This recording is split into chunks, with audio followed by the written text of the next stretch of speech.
Hello friends, कैसे हैं आप सभी। उम्मीद करता हूं आप सभी बहुत ही अच्छे होंगे। आज आपके बीच में एक ऐसा टॉपिक लेकर आया हूं जहां से परीक्षाओं में बहुत बार क्वेश्चन पूछे गए हैं और पूछे जाते हैं। ठीक है, तो हमें कई बार जानते हुए भी क्वेश्चन मिस हो जाता है। तो आज मैंने सोचा कि क्यों ना स्टैटिक जीके में इसका पार्ट शामिल किया जाए। वैसे भी हमारा स्टैटिक जीके का ये भाग है। ठीक है फ्रेंड्स, तो वीडियो शुरू करने से पहले आपसे रिक्वेस्ट है, यदि अभी तक हमारे इस यूट्यूब चैनल समृद्ध शिक्षा को सब्सक्राइब नहीं किया है तो कर लीजिए और साइड में बनी घंटी को भी दबा दीजिए ताकि आने वाली हर एक वीडियो की नोटिफिकेशन आप तक आसानी से पहुंच सके।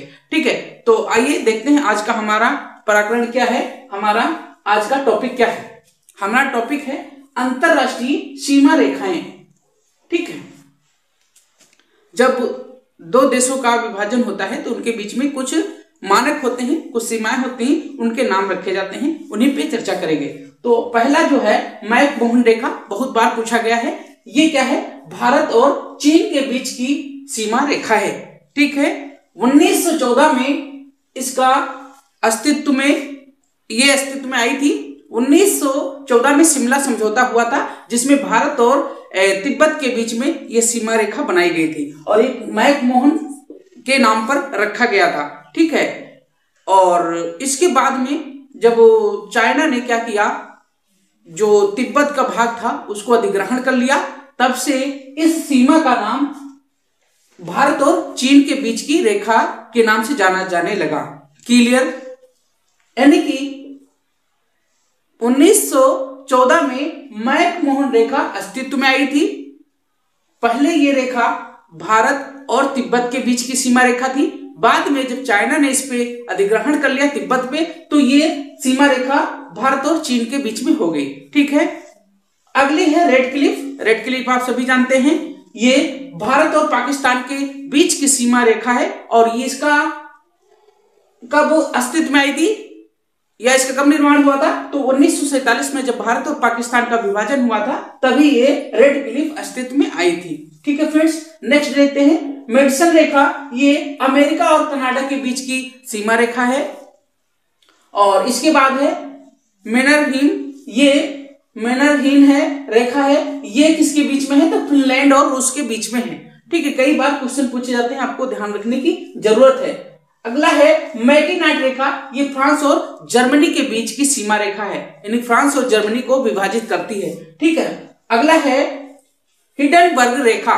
ये आपकी जर्मनी और पोलैंड के बीच की सीमा रेखा है, यानी कि पोलैंड और जर्मनी के बीच में विभाजन का कार्य कौन करता है? तो हिंडनबर्ग रेखा करती है। अगला है डूरंड रेखा, बहुत ही फेमस है, बहुत ही प्रसिद्ध, आप सभी जानते हो। ये पाकिस्तान और अफगानिस्तान के बीच की सीमा रेखा है। ठीक है फ्रेंड्स, अगला है 24वीं समानांतर रेखा। ये भारत और पाकिस्तान के बीच की, हमने इस पाक लिख दिया है। ठीक है, और शॉर्ट में इसका वैसे तो पाकिस्तान है, तो जो 24वीं समानांतर रेखा है भारत और पाकिस्तान के बीच की सीमा रेखा है, याद रखने की जरूरत है। ठीक है, ये अक्सर करंट के इशू होते हैं तो जानते हुए भी क्वेश्चन कई बार पेपर में मिस हो जाते हैं। अगला है 38वीं समानांतर रेखा। ये किसके बीच में है? तो उत्तर कोरिया और दक्षिण कोरिया के बीच की सीमा रेखा है। उत्तर कोरिया और दक्षिण कोरिया को विभाजित करने वाली रेखा है। अगला है 49वीं मतलब 49 जो समांतर रेखा है, ये अमेरिका और कनाडा के बीच की है। ठीक है फ्रेंड्स, तो ये था हमारा आज का टॉपिक अंतरराष्ट्रीय सीमा रेखाओं के बारे में।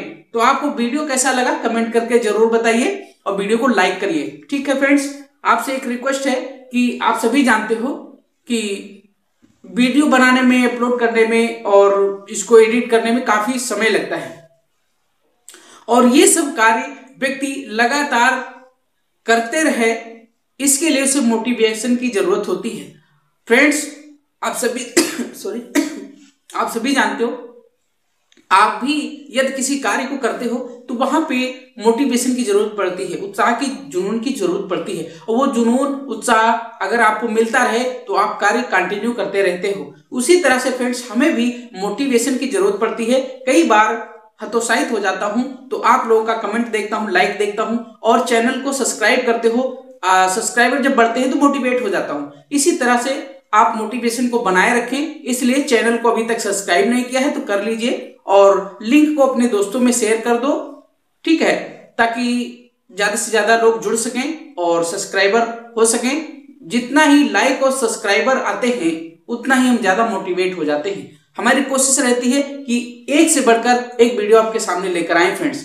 ठीक है, तो इसी शब्दों के साथ आज इतना ही, मिलते हैं नेक्स्ट वीडियो में। तब तक के लिए आप स्वस्थ रहिए और अपने स्वास्थ्य का ध्यान रखिए। ठंडक बहुत ज्यादा पड़ रही है और अपनी पढ़ाई को जारी रखें। ठीक है फ्रेंड्स, मिलते हैं नेक्स्ट वीडियो में। तब तक के लिए धन्यवाद, जय हिंद।